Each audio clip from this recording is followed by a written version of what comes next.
BEd द्वितीय semester के विद्यार्थियों, आज हम भाषा एवं पाठ्यक्रम विषय के अंतर्गत प्रश्नों के विभिन्न प्रकारों को समझाइए या प्रश्नों के विभिन्न प्रकारों का अध्ययन करेंगे। इसके अंतर्गत प्रश्नों के प्रकार जो होते हैं मुख्य रूप से निबंधात्मक प्रश्न, वस्तुनिष्ठ प्रश्न एवं लघु उत्तरीय प्रश्न, जिसके अंतर्गत आज हम निबंधात्मक प्रश्नों का अध्ययन करेंगे। निबंधात्मक प्रश्नों से अभिप्राय ऐसे प्रश्नों से होता है जिनका उत्तर हमें एक या एक से अधिक प्रश्नों में देना होता है। इस प्रकार के प्रश्नों के माध्यम से हम विद्यार्थियों में या परीक्षार्थियों में साहित्यिक एवं लेखन शैली का विकास करने में सफल होते हैं। निबंधात्मक प्रश्नों के प्रकार निम्नलिखित हैं। पहला प्रकार है वर्णनात्मक प्रश्न। इस प्रकार के प्रश्नों में किसी तथ्य, विचार, प्रक्रिया आदि का वर्णन प्रस्तुत करना होता है। यह वर्णन संक्षिप्त और विस्तृत दोनों रूपों में हो सकता है। उदाहरण के लिए अगर हम एक प्रश्न इसका लें तो महात्मा गांधी की जीवनी पर प्रकाश डालिए या महात्मा गांधी के जीवन का वर्णन कीजिए। दूसरा प्रकार है व्याख्यात्मक प्रश्न। इस प्रकार के प्रश्नों में कारण प्रभाव संबंध की तर्क रूप में व्याख्या करनी होती है। उदाहरण के लिए भाषा से क्या अभिप्राय है, इसकी व्याख्या कीजिए। या हम एक प्रश्न और ले सकते हैं इसके लिए कि भाषा विज्ञान को व्याख्यात्मक रूप से समझाइए। इसके पश्चात है विवेचनात्मक प्रश्न। इस प्रकार के प्रश्नों में किसी घटना, तथ्य या विचार की वर्णन करते हुए उस की विशेषताओं की व्याख्या भी करनी होती है। इसका उदाहरण है भारत में प्रथम पंचवर्षीय योजना की विवेचना कीजिए। इसके पश्चात चौथा प्रकार है इसका परिभाषात्मक प्रश्न। इस प्रकार के प्रश्नों के द्वारा हम किसी तथ्य या विचार के स्वरूप के संबंध को जानने का प्रयास करते हैं। इस प्रकार के प्रश्नों के उदाहरण के रूप में हम देख सकते हैं बुद्धि की परिभाषा लिखिए या मनोविज्ञान से क्या अभिप्राय है। इसके पश्चात आता है उदाहरणार्थ प्रश्न।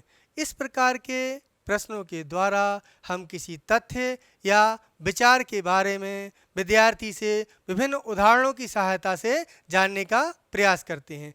इस प्रकार के प्रश्नों में विद्यार्थी की तर्क शक्ति एवं उसके व्यवहारिक ज्ञान एवं व्यक्तिगत जीवन की जानकारी हमें प्राप्त होती है। इसके उदाहरण के लिए अगर हम प्रश्न देखें तो सीखने के प्रयास एवं त्रुटि सिद्धांत को उदाहरण सहित समझाइए। इसके पश्चात तुलनात्मक प्रश्न। इस प्रकार के प्रश्नों में किसी विचार या प्रक्रिया की समानता, गुण, दोष आदि तत्वों का तुलनात्मक अध्ययन करना होता है। इस प्रकार के प्रश्न का उदाहरण देखें तो आदर्शवाद एवं यथार्थवाद का तुलनात्मक अध्ययन कीजिए। इसके बाद रूपरेखात्मक प्रश्न। इस प्रकार के प्रश्नों की विषय वस्तु का संगठन रूपरेखा के रूप में या विभिन्न शीर्षक एवं उपशीर्षकों के रूप में किया जाता है। इसका उदाहरण यदि हम लें तो भारत में शिक्षा व्यवस्था के विकास की रूपरेखा लिखिए। इसके पश्चात आता है आलोचनात्मक प्रश्न। इस प्रकार के प्रश्नों में किसी तथ्य या घटना की शुद्धता, सत्यता एवं पर्याप्तता का मूल्यांकन कर उसके सुधार हेतु सुझाव देने पड़ते हैं। इस प्रकार के प्रश्नों के द्वारा हम विद्यार्थियों की चिंतन शक्ति एवं तर्क शक्ति का आवश्यकता होती है। इसलिए इस प्रकार के प्रश्नों को प्रौढ़ों या उच्च कक्षाओं में पूछा जाना उपयुक्त होता है। इस प्रकार के प्रश्नों के उदाहरण के रूप में अगर हम देखें तो निर्देशन एवं परामर्शन के कार्य में उपलब्धि का समालोचनात्मक अध्ययन कीजिए।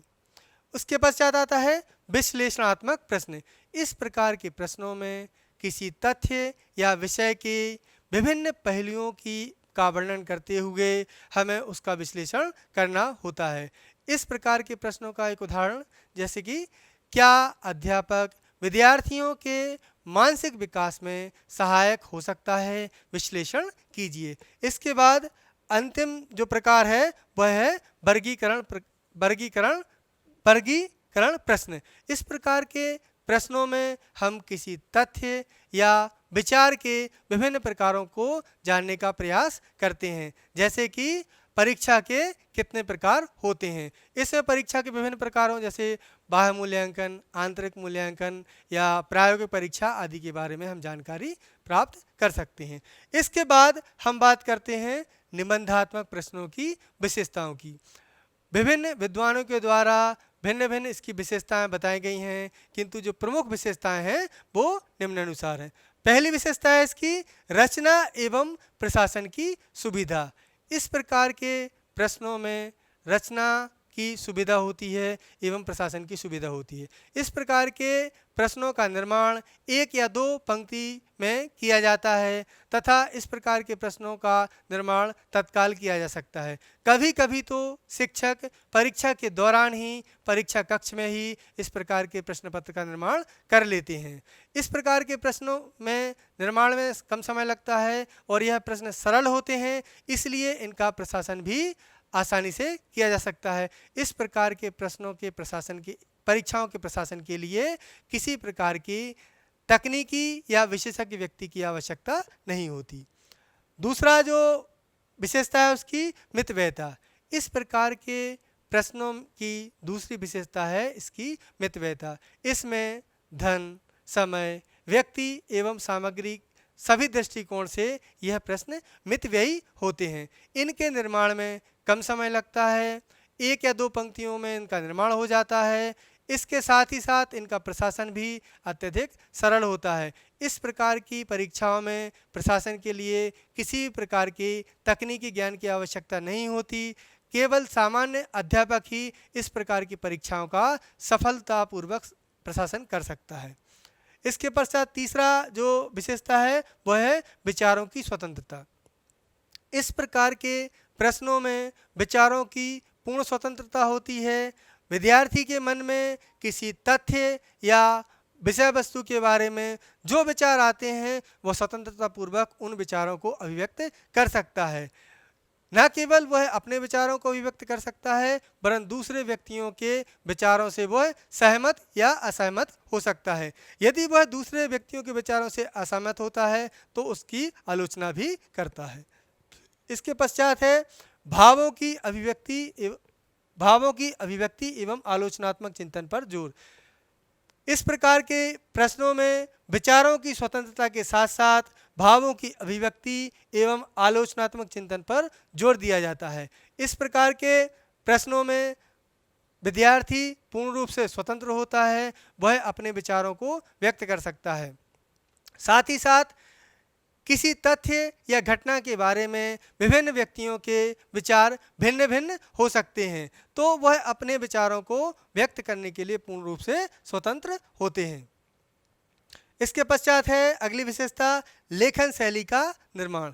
इस प्रकार के प्रश्नों के द्वारा हम विद्यार्थियों में लेखन शैली का निर्माण करने में सक्षम हो सकते हैं।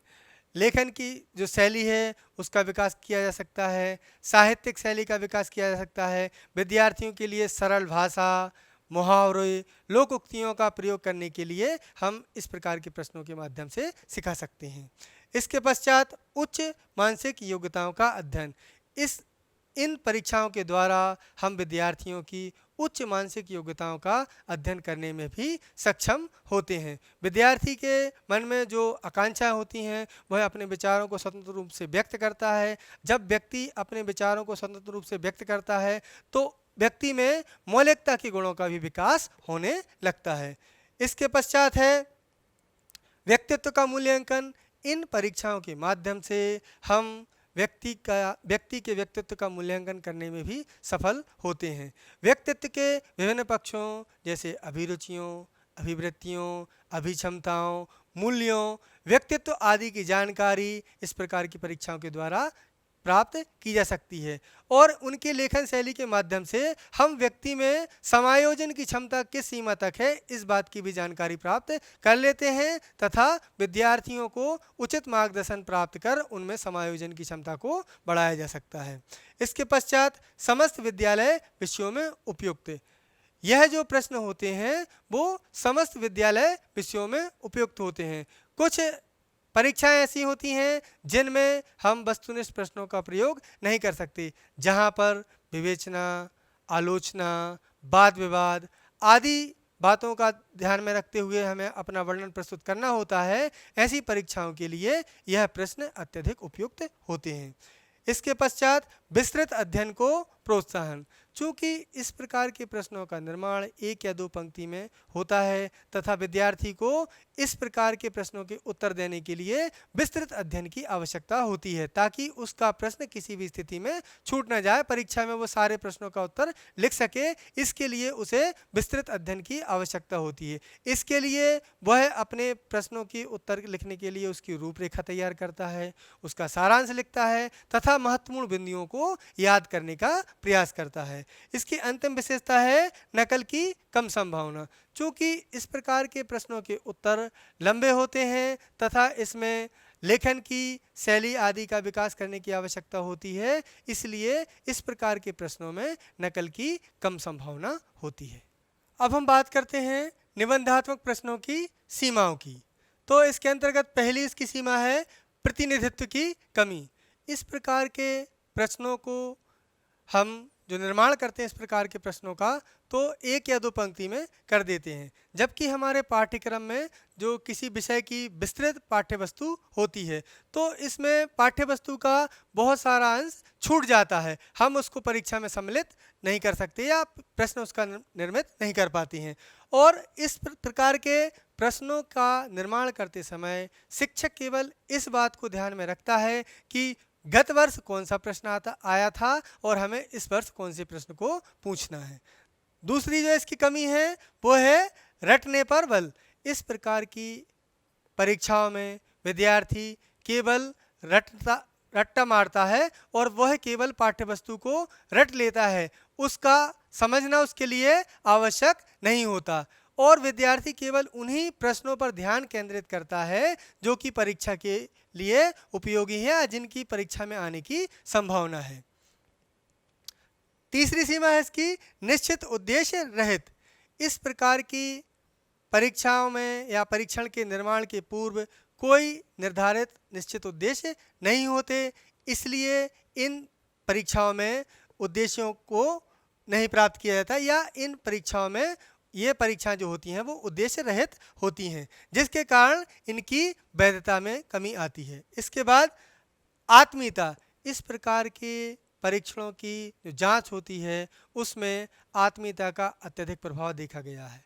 इस प्रकार के परीक्षणों की जांच करते समय जांचकर्ता के मूड, विचार या उसके अभिरुचि का अत्यधिक प्रभाव पड़ता है। इसके बाद विषय संबंधी कमजोरी पाना नामुमकिन। चूँकि विद्यार्थी को लंबे उत्तर लिखने होते हैं और जब विद्यार्थी को किसी प्रश्न का उत्तर नहीं आता है तो वह अपने अज्ञान को छुपाने के लिए लंबे लंबे घुमावदार उत्तर देने लगता है, जिससे विद्यार्थी की कमजोरी का शिक्षक को पता नहीं चल पाता और उनका सुधार होना नामुमकिन हो जाता है। इसके पश्चात कम विश्वसनीय। चूँकि इस प्रकार के प्रश्नों का जो जांच होता है उसमें भिन्न भिन्न परीक्षकों के द्वारा जांच करने पर विद्यार्थियों को भिन्न भिन्न अंक प्राप्त होते हैं, जबकि किसी परीक्षण की विश्वसनीयता से तात्पर्य है कि उसे चाहे किसी व्यक्ति के द्वारा चेक किया जाए उसमें किसी विद्यार्थी को समान अंक प्राप्त होने चाहिए। न केवल परीक्षक का वरन विद्यार्थी के भी मानसिक स्थिति का इन प्रश्नों का पर प्रभाव पड़ता है। एक ही समान स्तर के परीक्षणों को यदि विभिन्न दिनों में विद्यार्थी को दिया जाए तो उसकी जो प्राप्त अंक होंगे वो भिन्न भिन्न होंगे। इस प्रकार के प्रश्नों में वैधता का भी अभाव पाया जाता है। वैधता से तात्पर्य जब हम किसी परीक्षण का निर्माण करते हैं तो उस निर्माण के पूर्व उस परीक्षण के कुछ उद्देश्य निर्धारित करते हैं और यदि परीक्षण के पश्चात हम उन उद्देश्यों की प्राप्ति कर लेते हैं तो हमारा जो परीक्षण है वो वैध माना जाता है। चूँकि इस प्रकार की परीक्षाओं में या निबंधात्मक परीक्षण में कोई परीक्षा निर्माण के पूर्व कोई पूर्व निर्धारित उद्देश्य नहीं होते, इसलिए इस प्रकार की परीक्षाओं में वैधता का अभाव होता है। इसके बाद हम बात करते हैं निबंधात्मक परीक्षाओं में सुधार संबंधी सुझाव की। सबसे पहला सुझाव इसका यह होता है कि हमें निबंधात्मक परीक्षणों में प्रश्नों की संख्या को बढ़ाना चाहिए ताकि वह पाठ्य वस्तु का उचित प्रतिनिधित्व कर सकें। दूसरी जो बात है, हमें इस प्रकार के प्रश्नों के निर्माण के पूर्व कुछ निर्धारित उद्देश्यों को रखना चाहिए या निर्धारित उद्देश्यों को निर्मित करना चाहिए ताकि इस प्रकार के प्रश्नों में वैधता आ सके। जब इस प्रकार के प्रश्नों में वैधता आ जाएगी तो वह वैध हो जाएंगे। इसके पश्चात हमें इस प्रकार के प्रश्नों की जांच के लिए एक निश्चित वस्तुनिष्ठ विधि की आवश्यकता है। इस प्रकार के प्रश्नों का मूल्यांकन वस्तुनिष्ठ विधि के माध्यम से किया जाए ताकि इस प्रकार के प्रश्नों की विश्वसनीयता भी बढ़ सके। और इसके पश्चात इस प्रकार के प्रश्नों में रचना एवं प्रशासन संबंधी उपयुक्त सुधारों की आवश्यकता है। तो आज हमने निबंधात्मक प्रश्नों के बारे में पढ़ा। निबंधात्मक प्रश्न क्या हैं, इसके विभिन्न प्रकार कौन कौन से हैं, इसकी विशेषताएं कौन कौन सी हैं, इसकी सीमाएं कौन कौन सी हैं और इसके सुधार के लिए कौन कौन से सुझाव दिए जा सकते हैं। धन्यवाद।